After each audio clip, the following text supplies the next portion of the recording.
Give me a bottle of anything and a glazed donut. To go.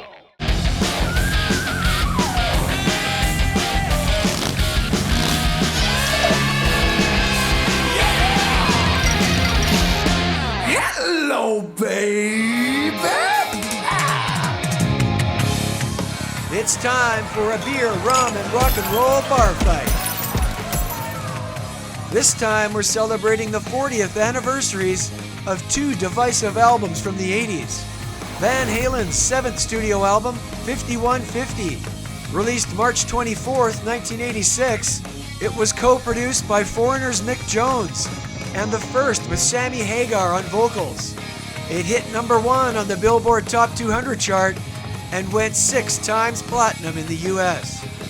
The band consisted of Michael Anthony, bass guitar and backing vocals, Eddie Van Halen, guitar, keyboards, and backing vocals, Alex Van Halen, drums, and Sammy Hagar, lead vocals and guitar. It's going up against David Lee Roth's debut solo album, Eat 'Em and Smile. Released on July 7th, 1986, it was produced by Ted Templeman and went platinum in the US. The band consisted of Billy Sheehan, bass guitar, David Lee Roth, vocals, Steve Vai, guitars, and Greg Bissonette, drums.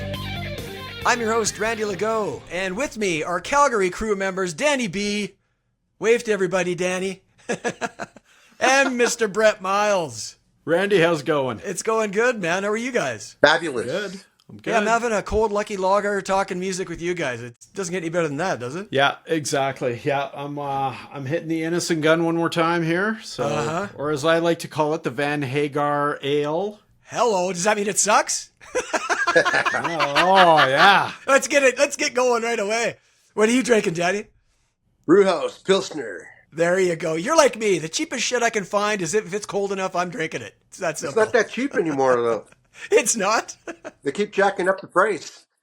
All right, boys, let's talk some Van Halen. I fucking love Van Halen. In those Roth years, dude, they were my first concert. Everybody's tired of hearing me say that. Fair warning, 1981.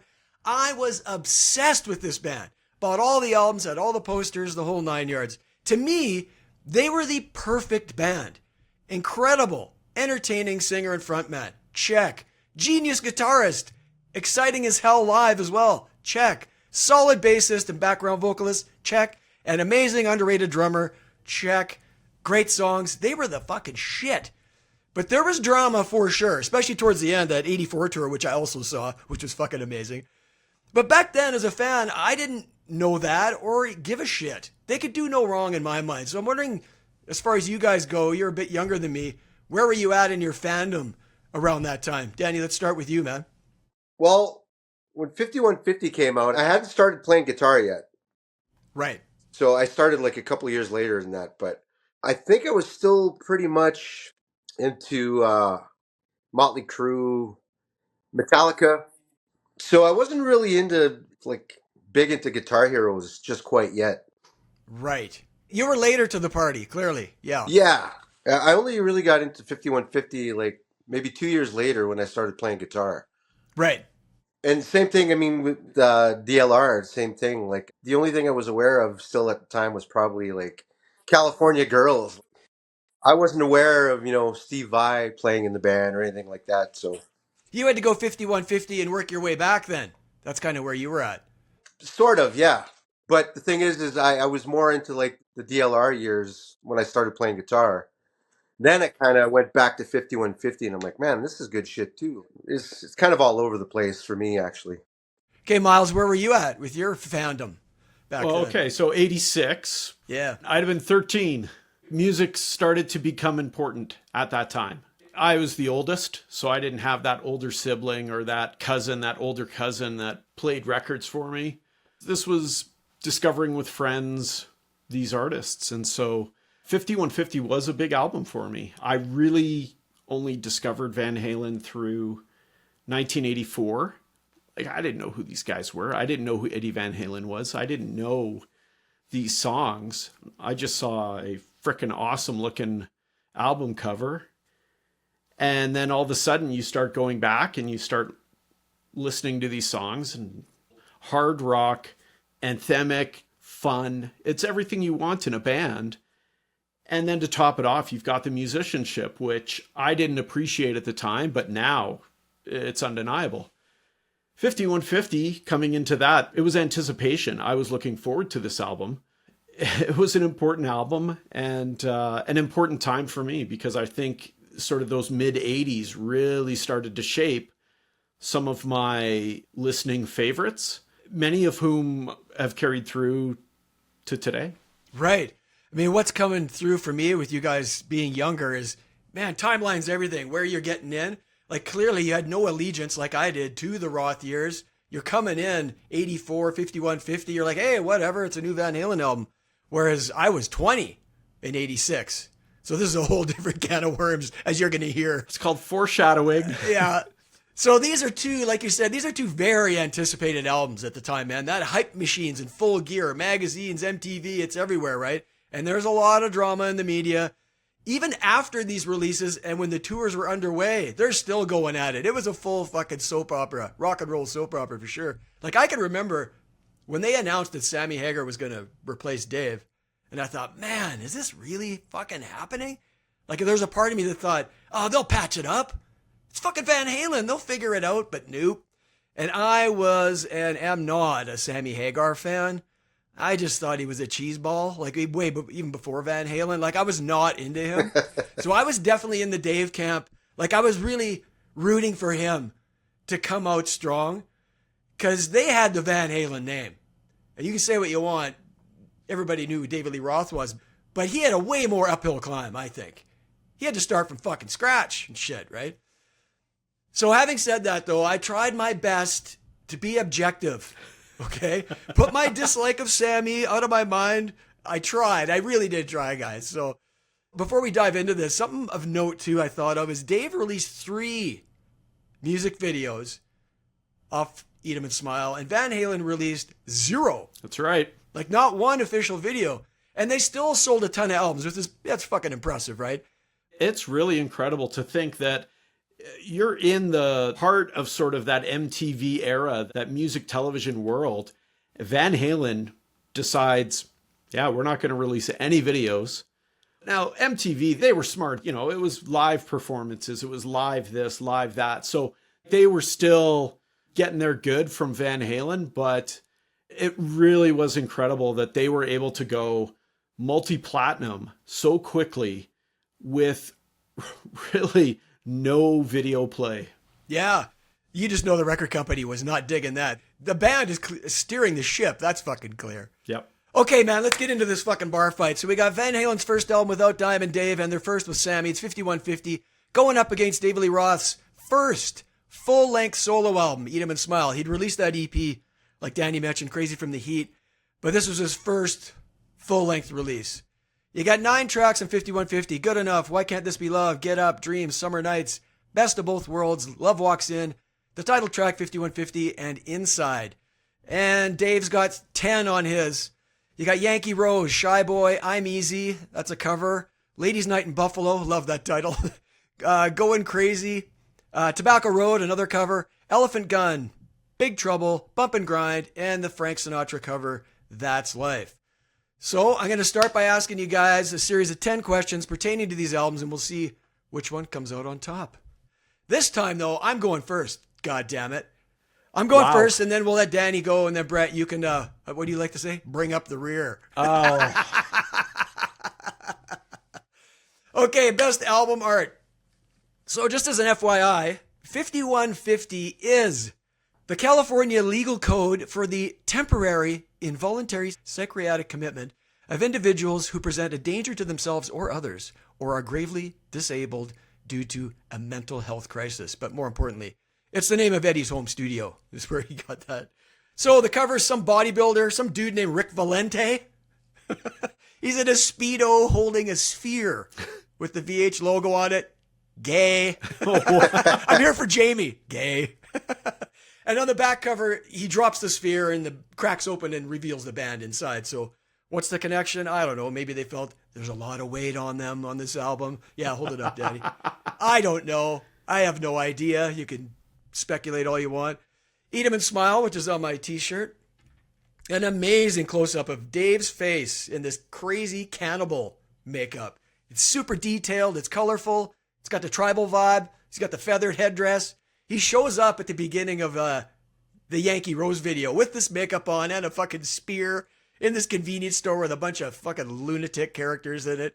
Give me a bottle of anything and a glazed donut to go. I mean, it was just awesome.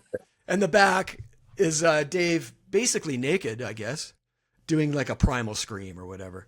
This cover is way, how many times can I say way? Way cooler than 5150. I'm giving it to Dave by a fucking landslide. So that's my vote. I'm giving it to Diamond Dave. Danny, what do you think? Yeah, same here. Same with me, man. I mean, probably the first time I saw this, my buddy had this on cassette. Like I said, probably when we were 13, 14. It kind of did look gay to me. Like, not that there's anything wrong with that. Not that there's anything wrong with that, no. But I'm with you on the album cover art, man. DLR wins. Absolutely.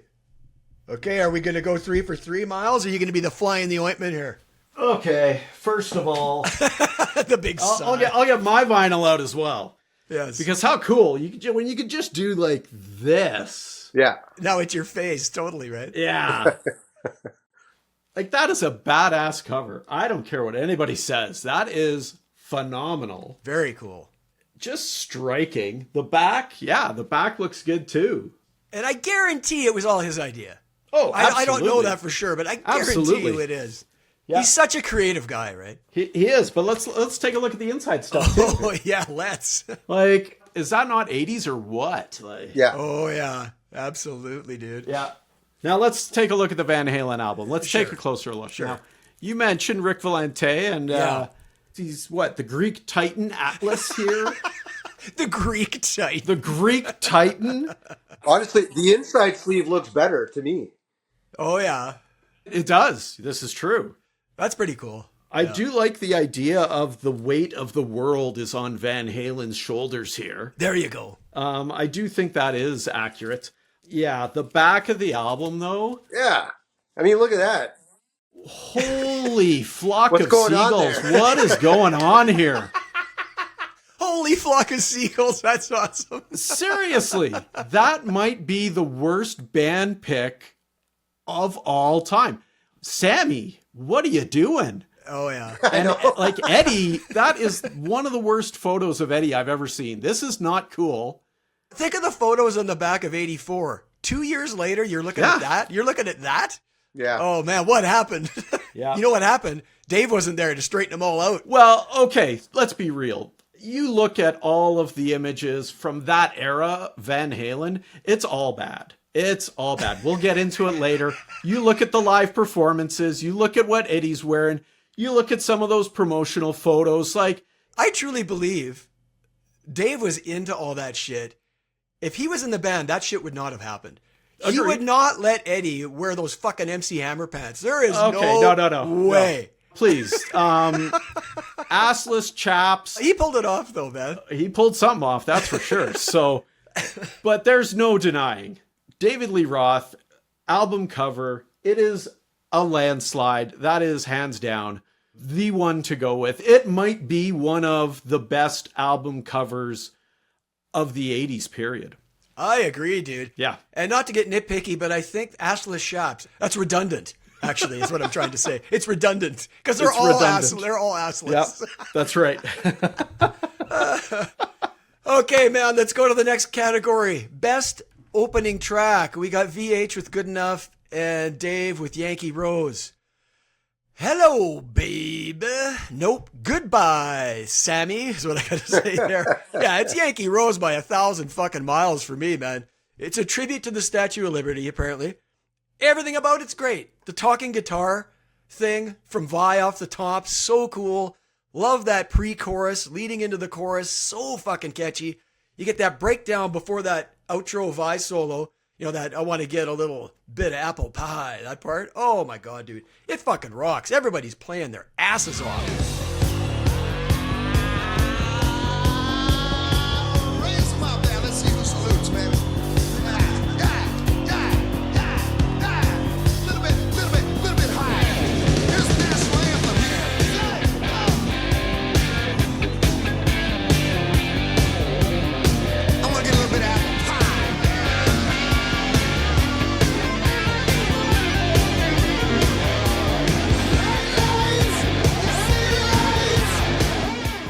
It's just a really fun track. Like, fun is the word I keep thinking on this album, man. And the live video, dude, super over the top, but I love it. This band's having a blast and they want you to join the fucking party, man. I love these videos that show the band, it doesn't matter who it is, playing the song on stage, whether there's a crowd there or not, like a live vibe. You get to see what the tour looks like. The staging is fucking sick. This whole staging and tour was awesome. It's killer. For me, it's Yankee Rose all the way. I know what camp Randy's living in. It's the DLR camp here.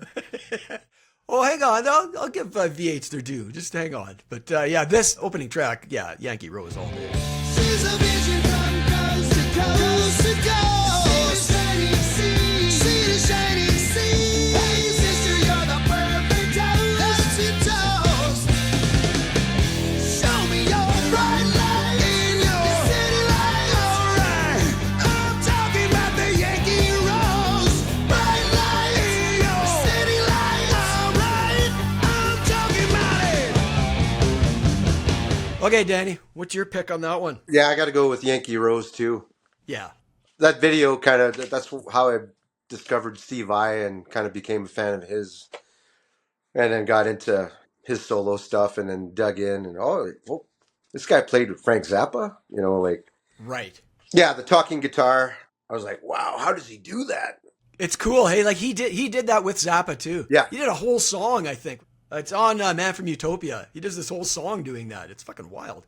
I think he had some talking guitar stuff when he played it with Alcatraz too. Okay, dude. Yeah, another one for Edom. Yankee Rose. What about you, Brett? Let's see what I wrote down.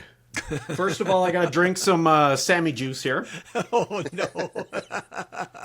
Okay. I won't bury the lead. I'm going Van Halen on this one. But let's talk DLR for a second. Let's talk DLR.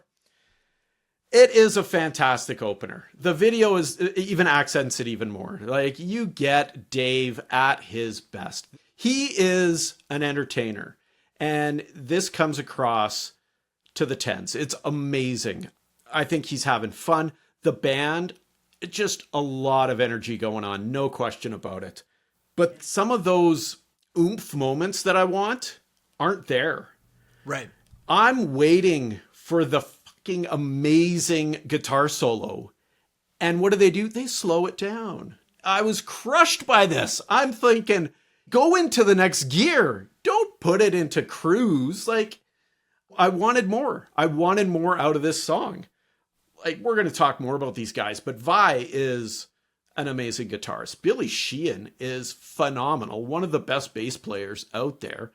Greg Bissonette, honestly, one of the few guys that could probably pocket in with those two guys and ride along with them. It's a fucking killer trio. He's an incredible drummer. He drums for Ringo Starr right now, Yep, I think. Yeah. absolutely. This is one of the best tracks on the album, hands down, but I'm going with Good Enough. I think this is a stronger start to a stronger song. I think it shows Sammy's strength as a vocalist. I think there's a lot of strength in sort of that cohesiveness that Michael Anthony, and I'll talk about him a lot as well. He really is the foundation of those harmonies, that thickening of the vocals. Yeah. I think the double time works on it. Far superior guitar solo. I think you get some of Eddie's classic stuff on this track. And the ending. The ending is stronger. I think the ending is stronger. So I'm giving this one to Van Halen. She's good enough to, I can't get enough, I can't get enough. Wow, she's good enough. She's good enough. Good enough. She's good enough. Next, best overall musicianship. Overall is the key word here, kids. Needless to say, I'm a massive fucking Eddie fan. And Van Halen is a killer fucking band. There's no doubt. Eddie's the shit. But A to Z, I gotta go with the DLR band. These guys are all virtuosos. Every one of them. Vai on guitar, like you said. Sheehan on bass. Bissonette on drums. I mean, these guys are almost too good for Dave. Like, you think, what are they doing with Dave? Well, they're having a lot of fucking fun is what they're doing. I saw this tour, like I said, and it was unreal. Like, they destroyed. And I've talked to people that were there, and they all say the same thing. And they're fucking cool. They were cool as hell. There's a bootleg of it. I think it's shot in Montreal. I have a DVD of it, but of course you can go on YouTube and fucking have a look at it. They played all but 2 of the tracks on the album. They didn't do I'm Easy and That's Life, which makes sense. And that tells you the confidence Dave had in this material, right? Like, he could have gone 90% VH and everybody would have fucking went home happy, but he didn't do that. And then you watch Van Halen live without a net. And we touched on this, but I need to add to it. You get Sammy rocking one of those lame ass fucking headset mics. Those are fucking awful. He's dressed like a fucking dork, even for back then. Even on the 80s curve, this guy did not have it together. Like we talked about, it even rubbed off on Ed. Like, Ed looked cool in 84 with the patchy jeans and the dice shirt or the vests and shit. Now he's coming out with the fucking MC Hammer pants and that awful Steinberger guitar, which is fucking hideous. It's an abomination. I fucking hate those things. What happened? Yeah, so I'm going DLR band for sure. Before I stop yakking, I got a couple fun facts. Steve Stevens was approached by Dave. I don't know if you guys know this. Before Vi was in the band, but of course he's busy with Billy Idol, of course. I think it was around the Whiplash Smile album. And Billy Sheehan says, I've heard him say this in an interview, he has a full pro-shot video of this tour. This needs to be released, guys. Like, I know there's legalities and all that shit, hoops to jump through, but they have to get this done. I mean, it's an incredible band, and the bootleg is fine, but he's got a pro-shot concert sitting on the shelf. Yeah, it's David Lee Roth band for me. Danny? Yeah, I got to go with DLR band too. Pound for pound. I'm a huge Eddie fan. I love Michael Anthony. Alex Van Halen's probably, he's in my top 5 favorite rock drummers out there for sure.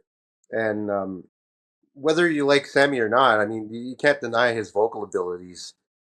But come on, I mean, Billy, Steve, and Greg, they're a couple of notches above for me in the musicianship category for sure. Okay, Miles. Take another drink of the Sammy. No. Oh, no.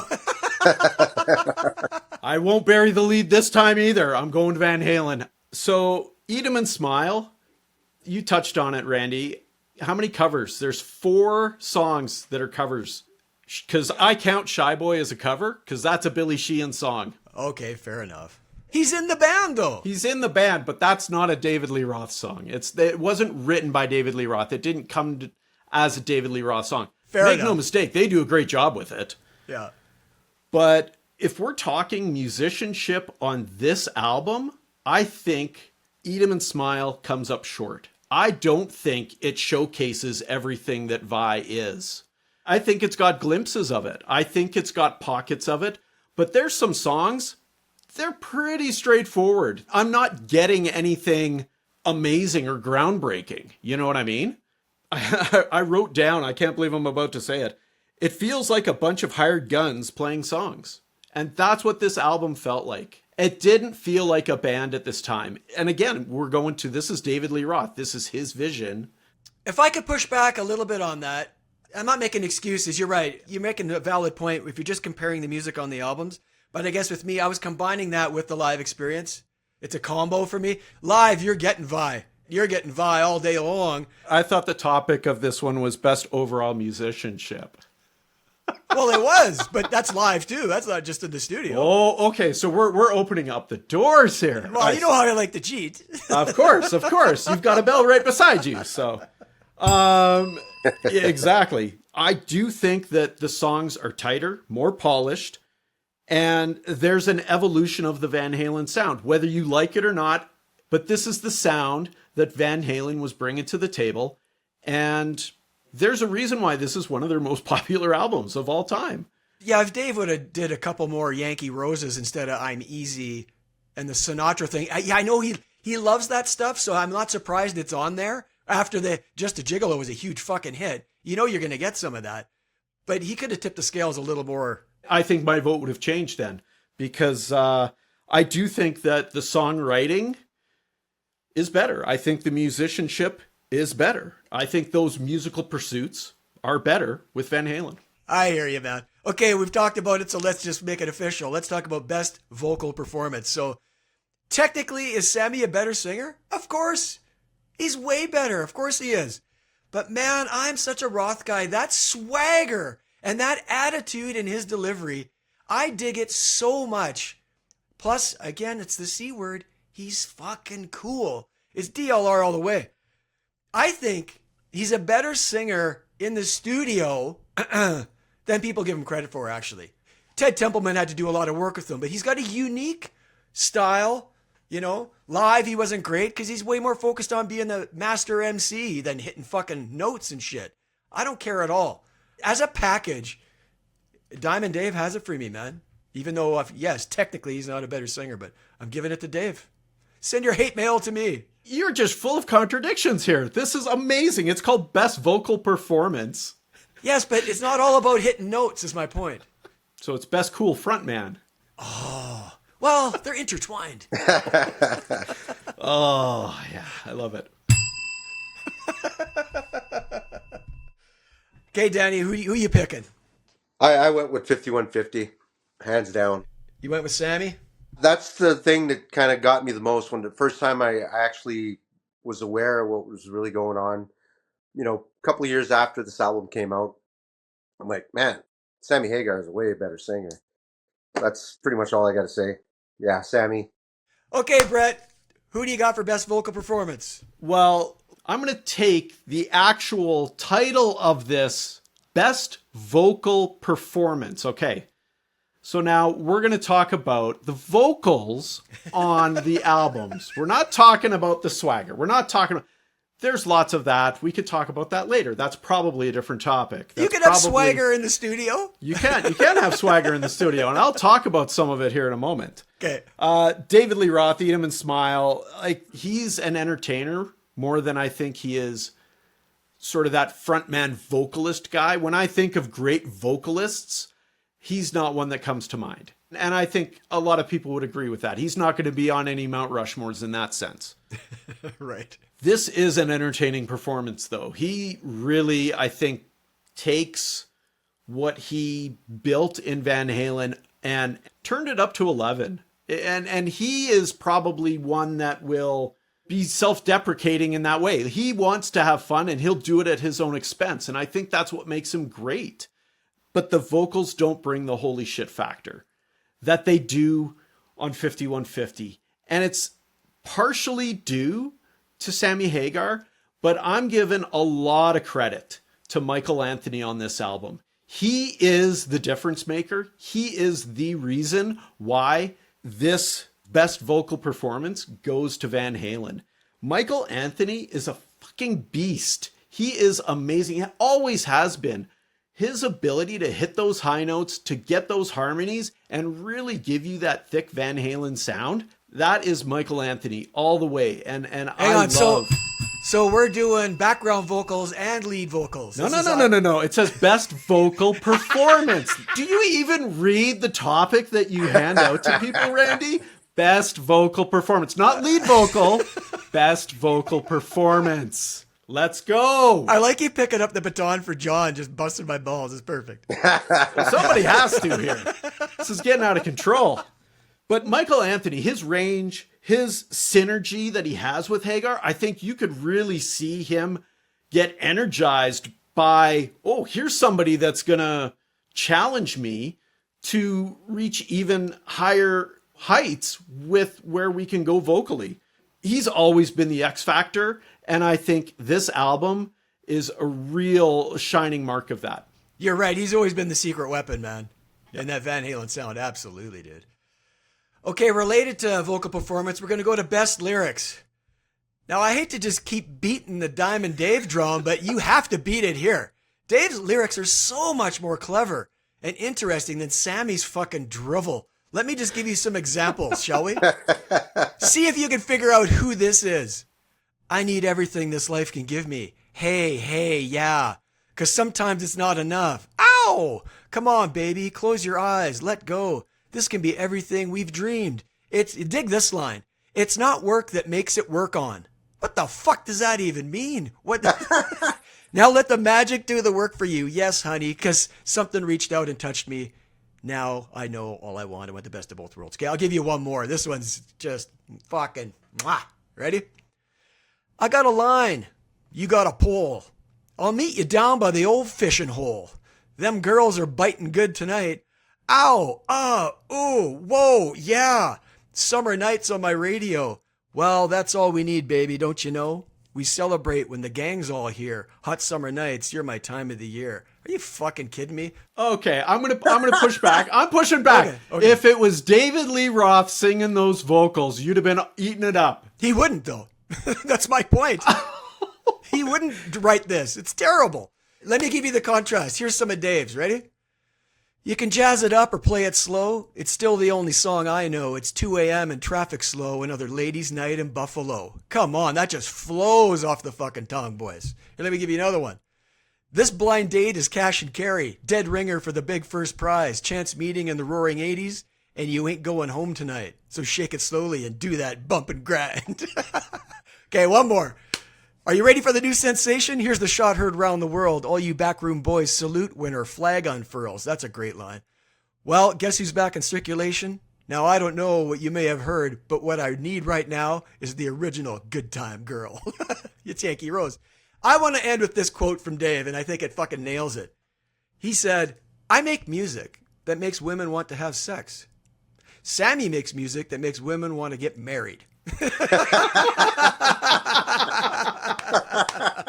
It's no contest. Dave's been writing incredible lyrics since the first album. He's an incredible lyricist, I think. Next. Okay, Daddy, what do you got? Well, this was a tough one for me because I agree with you on the cleverness that Dave kind of brings to the table when it comes to writing lyrics. Mm-hmm. For the best lyrics, the way I kind of approached it, I was kind of looking at my 13, 14-year-old self. For sure. And being a fisherman, and that's the one that you started with. So this is the dribble I got.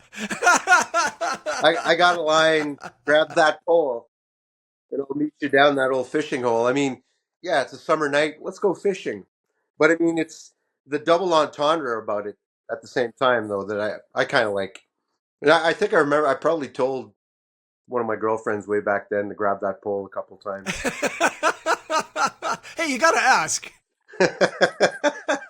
Nothing happens unless you ask, Daddy. I'm going with 5150. And it's not that they're the best lyrics, but I would say they were some of my favorite. Fair enough. Going to Sammy on the lyrics. All right. Okay, Brett. All right, the best lyrics, a.k.a. the Double Entendre Award of Excellence here. Listening to both of these albums, it's hard not to have a big smile on your face and just be enjoying these lyrics for what they are. I will say it's hard to give this one to DLR when, again, 4 of the songs are not his that he wrote. Like, he's representing these lyrics. He's not writing these lyrics. So I had a hard time giving it to him. And I didn't. But yeah, Ladies' Night in Buffalo is fantastic. You stole word for word exactly what I had written down. It's fantastic. There's just not enough of it for you. Well, but you know, I go to a song like I'm Easy. No, sorry. Tobacco Road. It's not there. You know, much to Danny's point, I went back to where I was. This was the summertime album for me. This was the album that was playing everywhere. And it had that feel-good summertime feel. As an overall package, I went with 5150. Okay, this is a tough one, boys. Best guitar solo. Okay, so Steve Vai's fucking solo, I know it's a cover, but who cares? It's Steve Vai. His solo on Shy Boy is fucking amazing. Gotta keep things moving till my personality starts improving.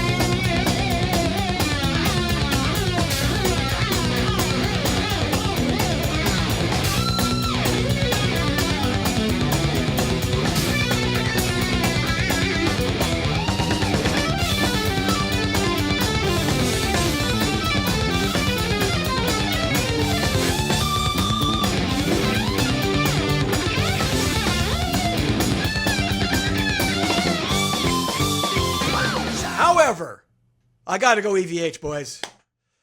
Got to go with Eddie. The solo on the title track, 5150. That's the one for me. He's ripping. Come on, it's Eddie. You got to go EVH on this, I think.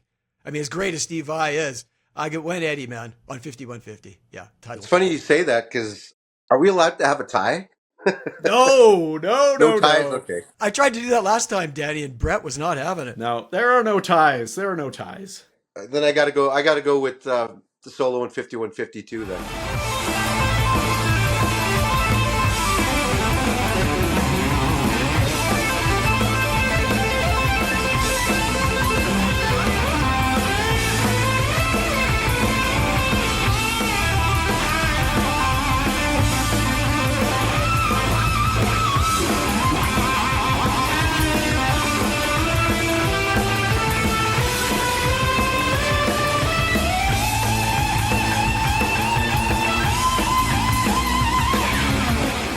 Okay, Miles, best guitar solo.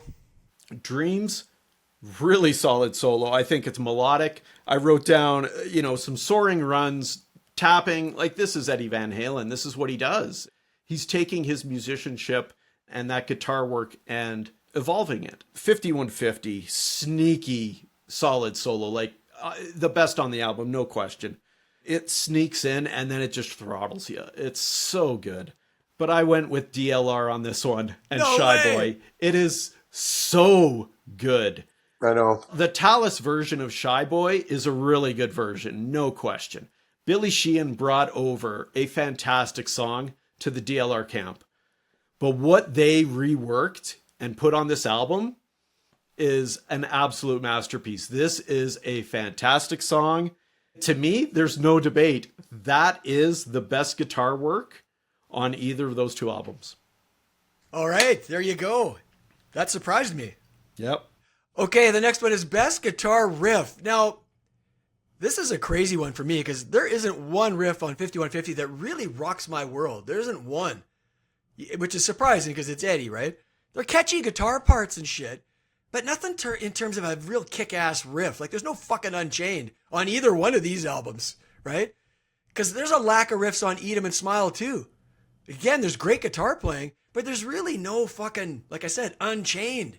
There isn't that, in my mind. But if I had to pick one, which I do, Shy Boy gets it for me. That riff is what I'm going with. It's fast, it's catchy, it's ripping. It's great. We all talked about it. It's just raw. This whole album, you can say what you want about the covers and shit. It's got a way rawer feel than 5150. Like, keyboards dominate that fucking album to me. That's all I fucking hear. You got Eddie Van Halen in the band and all you're hearing is keyboards. Like, I don't get it. Okay, I'm going down a rabbit hole. We'll get to that later. But yeah, for me, this is Shy Boy. This is my favorite riff.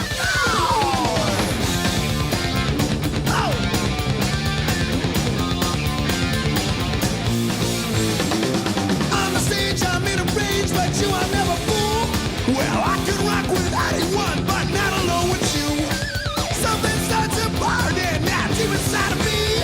I need a crash of women, knock me off my feet. Shy boy, shy boy, shy boy, shy boy, shy boy, shy boy. Give it one more time, boy. Danny? Well, I agree with you. Shy Boy's a really cool riff. It's my favorite on the album, actually. But as a guitar player, the technicality of the riff in the song 5150, it's a fucking hard riff to play, man. Yeah? The chords that he's playing they're not that complicated, but it's the way he voices them. And I've tried this riff. Like, I can play it, but I gotta kind of work my way up to be able to do it again. So I'm going with 5150, the title track, best riff. You got to do some finger stretches and shit beforehand. Yeah. There's some dexterity needed in there, like, because you're holding on your pinky like it's a big stretch, and then your ring finger's got to kind of play some other stuff while you're holding down your pinky and your first finger. It's a tough riff to play. Yeah, I bet it is.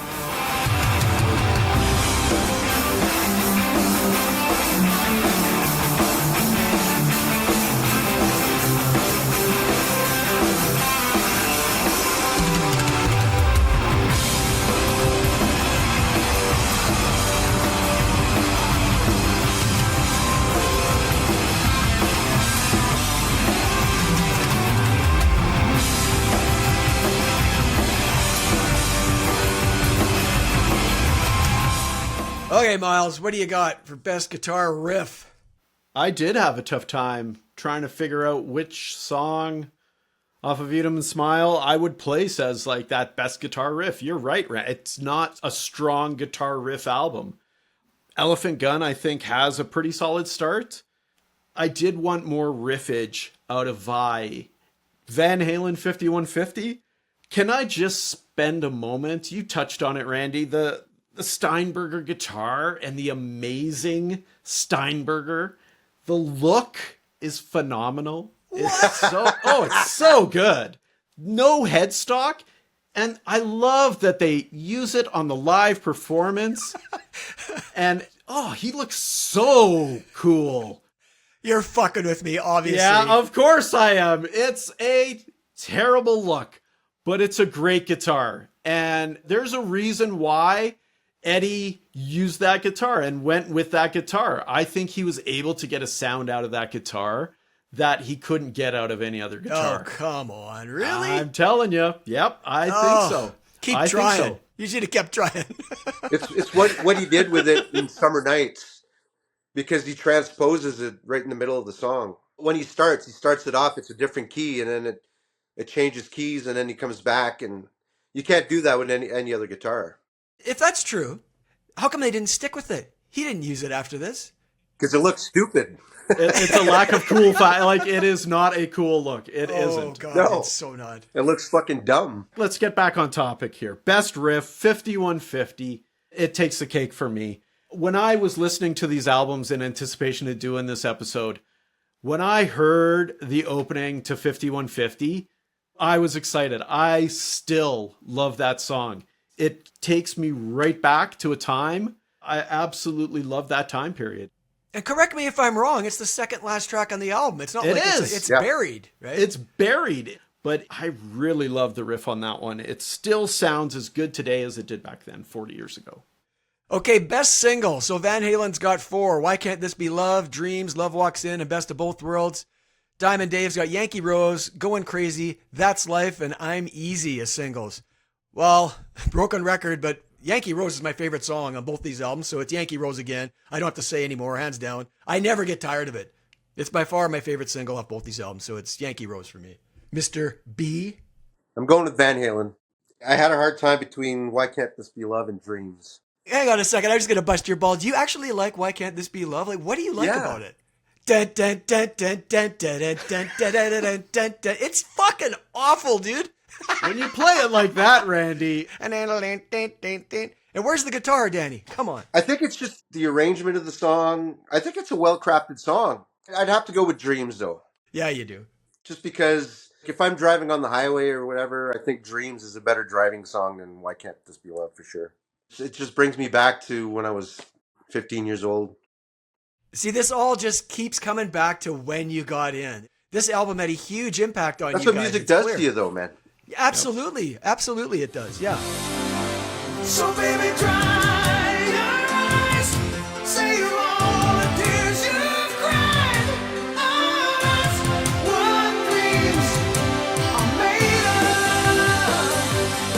'Cause we belong in a world that must be strong.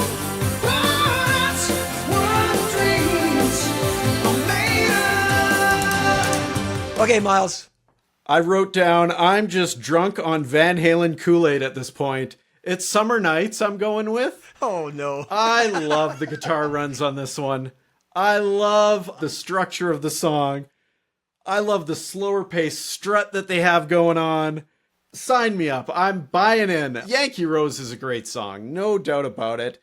And David Lee Roth is the MTV darling at the time.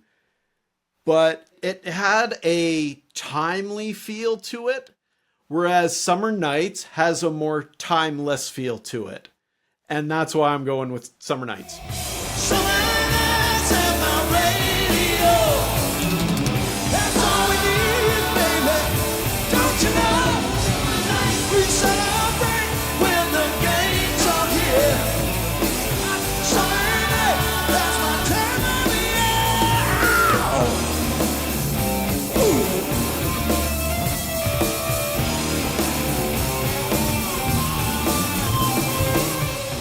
Hey, a little fun fact I forgot to drop. Did you guys know this? Dave wanted to record, do you know that Kim Mitchell song, Kids in Action? Yep. He wanted to cover that for this album. It would have fit perfect, actually. But he didn't for some reason. I don't know why, but there's rumor that's what he wanted to do. It's cool that he even knew who Kim Mitchell was, actually. Right? That's off his first solo record. Okay, the next category is best production. So this is where we analyze the engineering, mixing, and mastering, including whether the sound captured the intended atmosphere or pushes sonic boundaries. Okay, you're going to bust my balls on this one, Brett, but I'm just going to say what I'm going to say anyway. I'm going to the Eat 'em and Smile again, not because it's something super special production-wise, but Ted Templeman, he's great, and it sounds great. My problem is 5150. Eddie's tone is so different to me than the previous Van Halen albums. The keyboards are way too predominant for me. I hate the fucking drum sound. Those Simmons drums do not age well for me at all, even though I know he used them on 84, but they just seem a little cheesier on this one. Here's the deal, because I'm such an old school VH guy, that raw power, that raw Van Halen sound was fucking gone for me. It was completely gone. This album sounds more dated to me than Eat 'em does to my ears. That's my story. Okay, Danny, who do you got for best production? I went with Eat 'em and Smile too. It's not because the production on 5150 is really lacking, but it sounds way more compressed to me. I find the sound of Eat 'em and Smile is a little bit more open, and I prefer the drum sound on Eat 'em and Smile too. And I think they tried to copy Alex Van Halen's snare drum sound on this album too. I wouldn't doubt it. Right off the bat, I'm listening to the snare and I'm like, they're trying to recreate Alex Van Halen's drum tone there for sure. Well, it is Ted Templeman. I mean, he Yeah. should know how to get it. So, Right. yeah, I got to go with DLR on this one. Right on. Okay, Miles, are you still drinking the Kool-Aid? No, this was a tough one. I do think this story of Ted Templeman, who had done all the previous Van Halen albums, decides to go the DLR route as opposed to stick with Van Halen. Van Halen goes with Foreigner's Mick Jones and Don Landy. Yeah. Templeman, I don't think, was a fan of DLR. Well, sorry to interrupt you, Brett, but you know the story? The first album, he couldn't stand Dave, Yeah, and he wanted to get Sammy in the band that's right. on the first album. He came to like Dave later. Like once he coached him and found out what he could do well, he warmed up to it. But that right off the gate, he was not a fan. You're right. Yeah, and Ted had that relationship with Sammy. He had worked with him on Sammy's solo stuff. So there was that relationship there. So it was really interesting that Van Halen decided to go a different route. I think this was more an EVH produced album than anything else, really. I agree. Yeah, Don and Eddie were tight for a long time. They did a lot of stuff together with nobody else there. Ted wasn't even there. You got to wonder how much input Mick Jones had. I have no idea. Well, okay, so I think you do get that Foreigner sound, that Foreigner feel, that thickening of the Van Halen sound. It sounds more polished. It sounds bigger. It sounds... More keyboards. I hate to say it. Yes. Is that a positive? I'm still struggling on it. Yeah. So who are you picking, for fuck's sake? I swear to God, I don't have a circle around either one of them. I'll give it to DLR. I'll give it to DLR on this one. Yeah, I do feel like what they were able to do, even though maybe the songs themselves weren't what I wanted them to be, the production of the album is really solid. 5150 is great in its own rights, but I think it was a step too far at times. Okay, the next one, best aging over time and lasting appeal. So how well the album holds up over time and multiple listens. Okay, we kind of covered a bit of this already, but I'll try not to repeat myself. But shocker, I'm going to Eat 'em and Smile. What? Oh yeah, even though they both reek of the 80s. Yes. But 5150 reeks way more for me. Like, I can't listen to it other than maybe 2 tracks, maybe. Whereas I can listen to Eat 'em and Smile, no problem. Even in Spanish, guys. He recorded this whole album. Do you know this? He recorded this whole album in Spanish. It's fucking hilarious. I just love it. Anyway, this album puts me in a good mood, man. It's a fun listen. Different flavors on it. Shy Boy, I'm Easy, Elephant Gun, the Sinatra cover. I like it all, man. This is what I wanted and expected from Dave. I was not surprised by anything on this album when it came out. Like, not after that EP. This was not surprising at all. Sure, do I wish there was more originals? Absolutely. 5150, yeah, way more popular, way more albums sold. But why? Because they shot for the middle of the fucking road. It's obvious. I think most of it's boring to me. It's boring pop rock. That's what I think most of it is. I'm sorry. It actually makes me angry, some of these songs. Because my band I loved and worshipped was gone. You can say what you want. Yeah, Eddie's there, but this is a completely different sound and band to me. Don't get me wrong. I bought all these albums because I love Eddie. So I bought them all the Van Hagar albums. But I don't have any of them now. Like, I can't listen to Van Hagar at all. My one fun fact, for what it's worth, and it's not much probably, but Rolling Stone rated Eat 'Em and Smile over 5150. So suck on that. Yeah, I went DLR. Eat 'Em and Smile. Dany Bee? I got to go with 5150. Again, just because of how much I listened to this album when I was younger. And every song, every time I hear them, whether it's on the radio or on my random playlist or whatever, it just always brings me back to those carefree teenage years, like. It's powerful, isn't it? Yeah, it just brings me back. Although I still enjoy listening to Eat 'Em and Smile, though. Like when Shy Boy comes on, or Yankee Rose, or I think that's probably the best cover of Tobacco Road I've ever heard. Although I like the Jefferson Airplane. Okay. I remember hearing that one a couple times. And I'm like, oh, fuck, that's cool. It's a cool song. Yeah. So I still enjoy both albums, but I got to go with 5150 on this one. Right on. Okay, Miles, what do you got? Legacy. We're talking legacy. DLR had the chance to take this one, to take my vote. Celebration of the albums. Where's the 40th anniversary? You talked about it earlier, Randy. Sheehan sitting on concert tape. Get this stuff out there. Celebrate this album. Why have they not done this Wouldn't yet? that be great? Yeah, but man, you know as well as I do, it's record companies, it's all that bullshit. How much of it is DLR? Like, does he want this stuff out there? Because I bet you one guy can make it happen more so than most. Wouldn't that be cool? A package with that Pro Shot show, this remastered. You can't tell me. I would bet a lot of fucking dough that they recorded other songs. There's no way they just picked these fucking 10 and that was it. 100%. Gotta be. Van Halen, on the other hand, they did release the 40th anniversary. And I do think that that bears some merit. I think that they went more the live route over time. You get the live performances. You've seen these moments in all of their Steinberger glory. You're getting that slice of time. It is out there. That's its legacy. It's not there. Where is it with Eat 'Em and Smile? The videos are this band's legacy in a lot of ways. Yankee Rose, fantastic. I'll give you. Going Crazy. I like that video. I think it's fucking hilarious. All the costume changes and shit. I like it. And how about the opening when Dave's in that fat suit and stuff? It's fantastic. It is good. Absolutely. But that's the Dave entertainer legacy. Yeah. I think over time, 5150 has more staying power. Okay, I'm going to total these up. Okay, gentlemen, the votes are in. By 2. We are in sync with Rolling Stone magazine. It's DLR and Eat 'Em and Smile by 2 over Van Halen 5150. Really? Ooh. I mean, I picked everything DLR except one category. I mean, that might be the tipping point. But so that was fun, man, because they're so divisive, man. You could talk about this for another fucking hour. It's an amazing sort of point in time where these two albums are going to be inextricably linked. These two albums are going to have that connection. This is 86. You didn't have this kind of drama.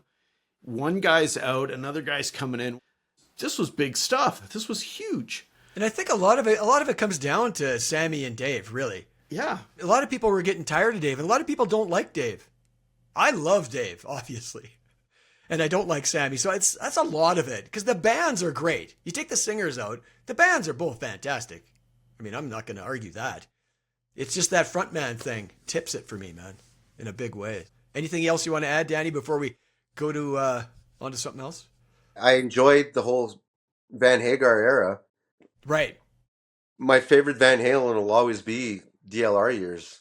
That would be the general consensus, I'm sure. I mean, really, I'm not saying none of the music is good as Van Hagar, but it does not hold a fucking candle to those first 6 Roth albums. I mean, it's not even close. Well, they're 2 different bands. Yep. Really, completely. Okay, guys, let's try this new segment I was telling you guys I want to do. It's called Rants and Recs. So Recs is short for recommendations for you fucking geezers out there. This is where we can talk about anything that's bugging us. A pet peeve, you name it. Anything that's getting on your nerves. Literally anything you want to rant about.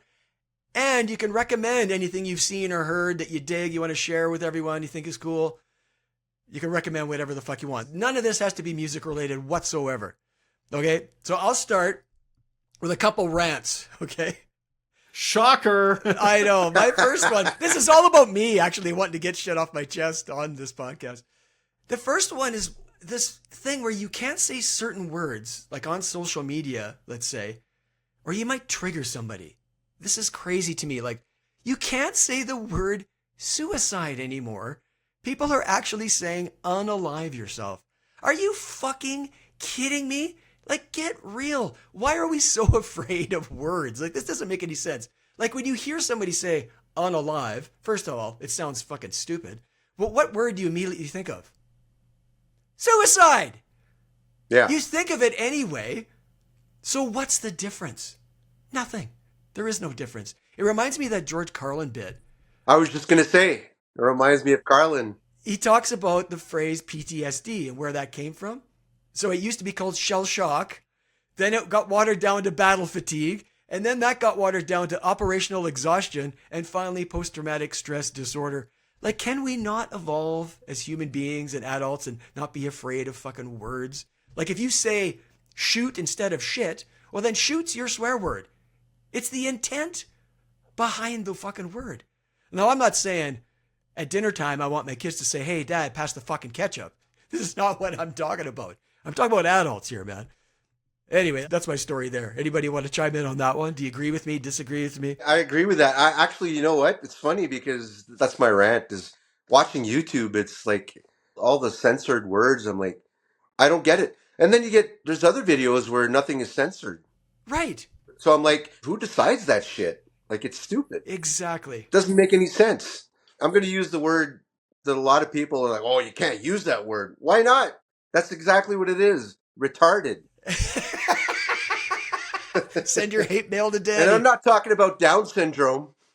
I'm not talking about mentally disabled. I'm talking about just being fucking dumb.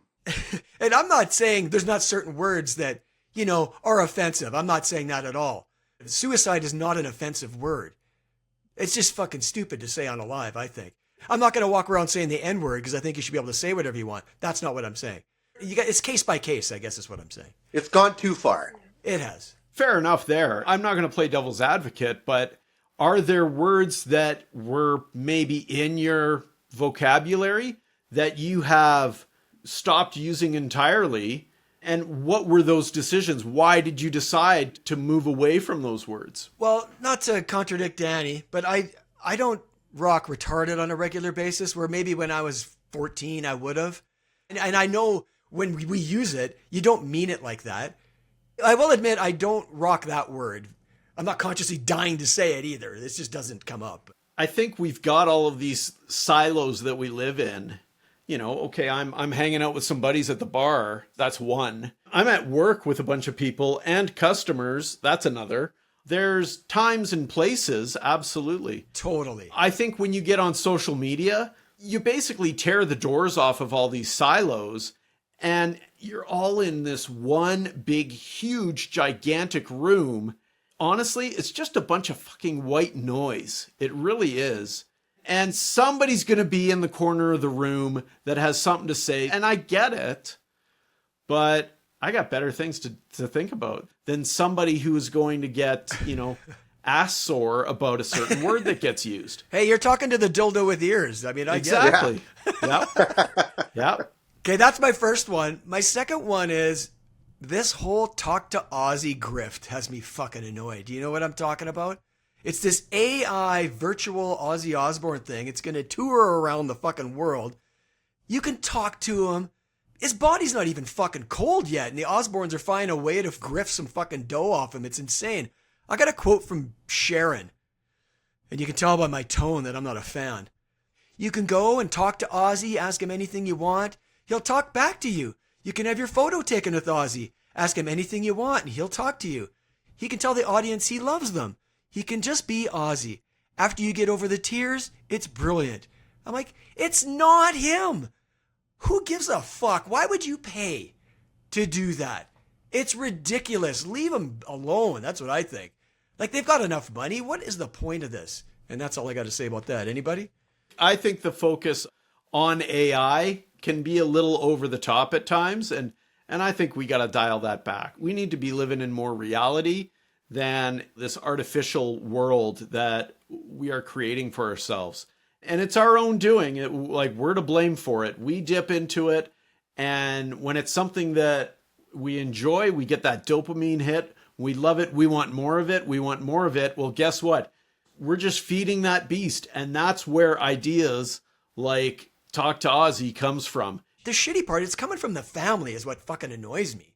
Why do they want to do this? Cha-ching. It's bizarre. Yeah, but again, how much they fucking gazillionaires. They don't need the fucking money. Yeah. Let the guy be. I agree. I mean, I'm not going to participate in it. The things in this world that some people would spend money on, and I'm like, what? Okay, whatever. Whatever floats your boat. I don't care. Like, do you think if Ozzy's looking down, which he's not, but let's just pretend he is, this is something he'd be into? No fucking way. Oh, it's a load of bollocks. He wouldn't want anything to do with that. I would never say never. This is the family that brought you the Osbournes. I never in a million years would have seen that coming. Well, this is kind of my point. I hated that too. Making him look like a fucking clown and shit. It's enough. Let the guy fucking rest in peace. Have you heard that phrase? Have you heard that phrase? Okay, before I move to Rex, anybody got any grievances? Anybody got a pet peeve they want to get off their chest? This is just me. Well, Randy, you know, this guy who hosts this podcast. Yeah, he's getting on my fucking nerves. Getting on my nerves. He's getting on my last nerve. Exactly. Man. Can I move on to some Rex? I got a bunch of them, man. Let's hear them. Mr. Scorsese doc on Apple TV. Have you seen this? Not yet. Dude, it's 5 parts, 5 hours. This is what I want in every documentary. I want this kind of deep dive. Like, it's on, of course, it's Martin Scorsese, the director. It covers Mean Streets, Taxi Driver, Raging Bull, Color of Money, Goodfellas, Cape Fear, all his movies, does the deep dive.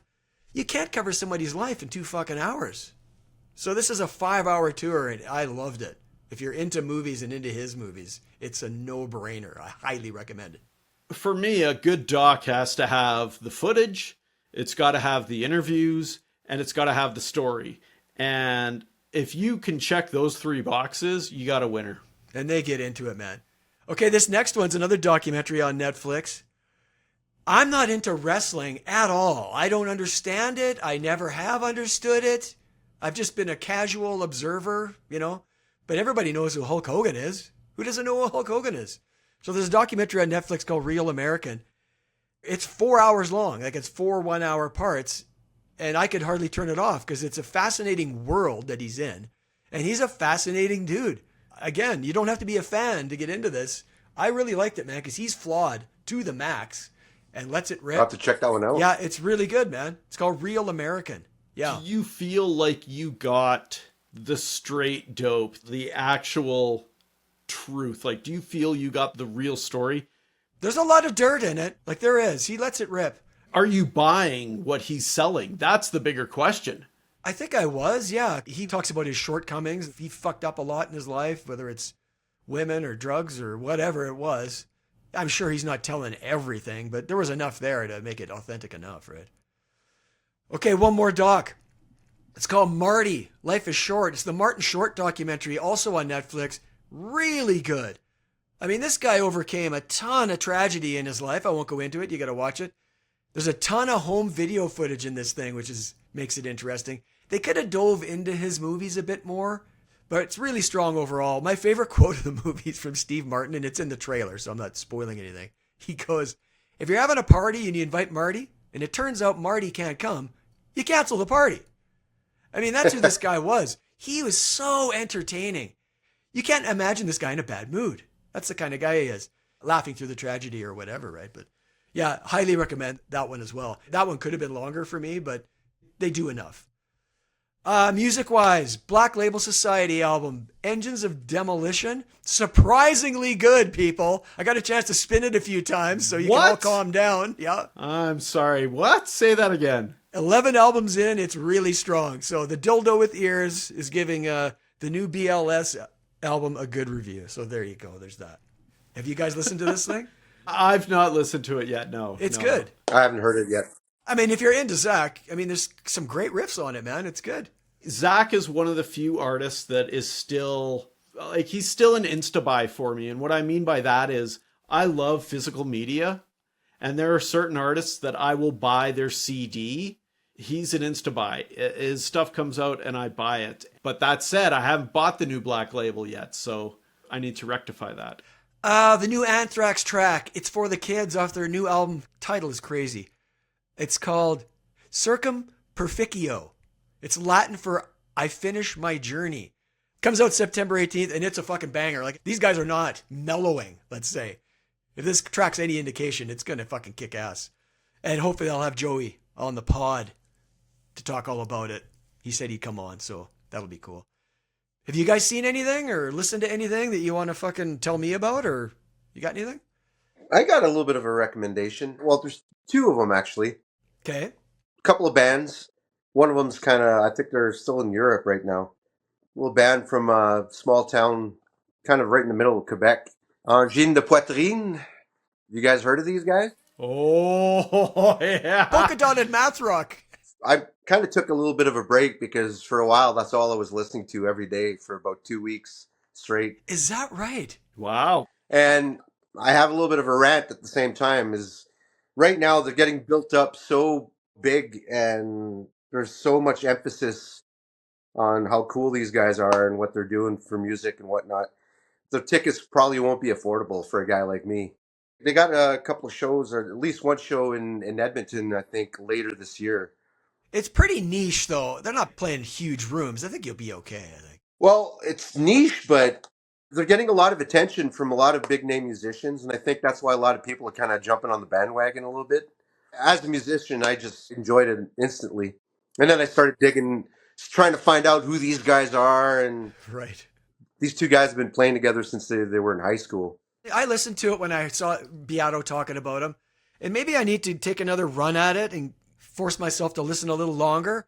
I don't shy away from alternative music, like I like Frank Zappa or whoever, but I couldn't get into it. Like, I totally appreciated the skill. It's crazy. Like, I totally get it. I couldn't get into it, man. I needed to give it another chance, Danny. They're so tight, though.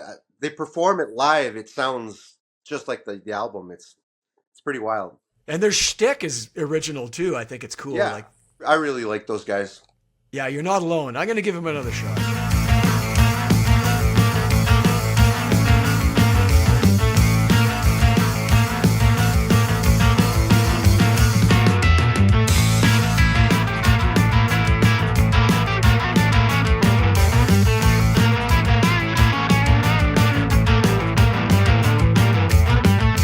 What else you got? You said you had another one?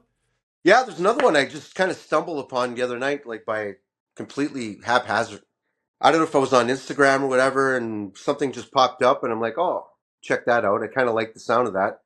His name is Ryan Marcotte, but he's got this, it's like a fictional band called Sons of the Abyss. Yes, I saw your post. Yeah.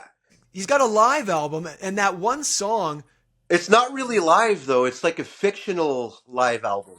the one song he released from it, I really like it.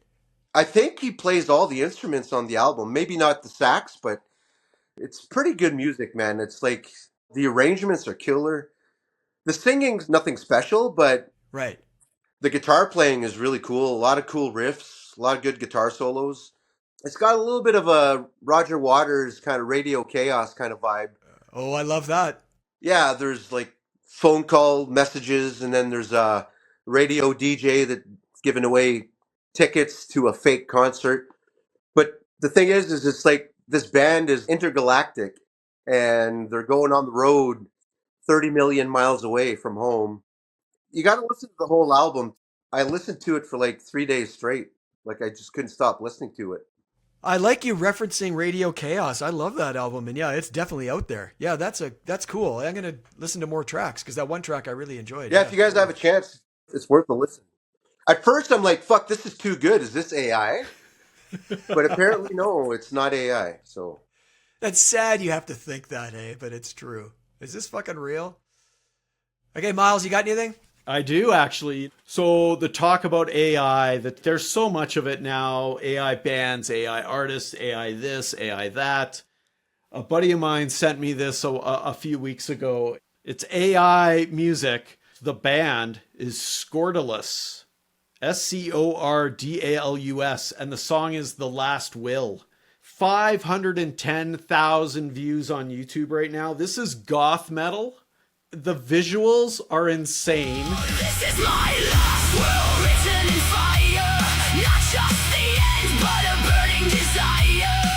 The last will, don't choke on regret. You're still alive. You're not done yet. Run for your life now. Don't hesitate, don't leave it locked behind a gate. The last will, hear me now. I'm fading out. Make me proud.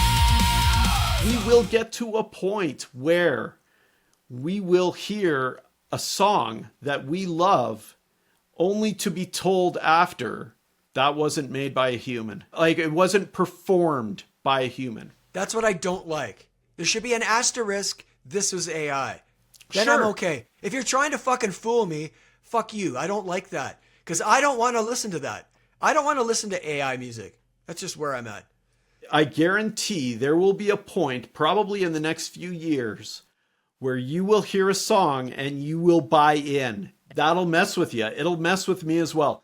It's not coming. It's not almost here. It's here. And not to keep going on about the AI thing, but all AI does, as you guys know, is take shit that's already been created. So it's not forward thinking. It's taking shit that's already been done. I don't like anything about it when it comes to music. I can see the double-edged sword. What was it, 25 years ago, 30 years ago? Fatboy Slim created some amazing samples, songs that resonated with an audience, and all he did was take existing tracks from the 70s. It's using it as a tool to create something new. It's not my jam, and I'm not defending it, but I am very interested to see where we will be with it 5 years from now, 10 years from now. You make a good point with the sampling. Yeah. I guess for me, it's always degree. When it's 100% fake, that's a degree too far for me. As I sit here now, you're right. Maybe 5 years from now, I'm like, hey, this is a great song. Who gives a fuck? I don't know. Yeah. Okay, guys, I've kept you long enough, man. Are you good? Anything else you want to add? Everybody good? yeah, I'm good. Man. I'm good. I'm going to go listen to some Van Halen now. There you go. I'm going to listen to some DLR. I don't have the Van Halen, so I can't. I guess I could stream it, I guess. I got the album right here. I'll lend it to you. Okay, that's a wrap. Thanks for joining me, guys. That was awesome, dude. I love these album battles. There's no right, no wrong. It's just fucking wall-to-wall fun, man. Well, you really pushed that to it, Sal. Oh, I really did, yeah.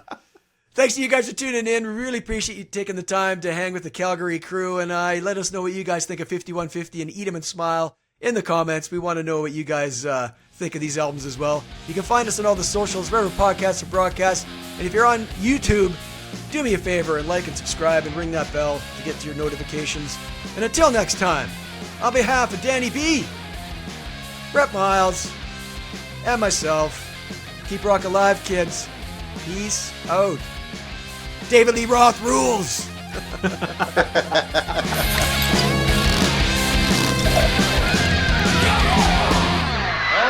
has left the building.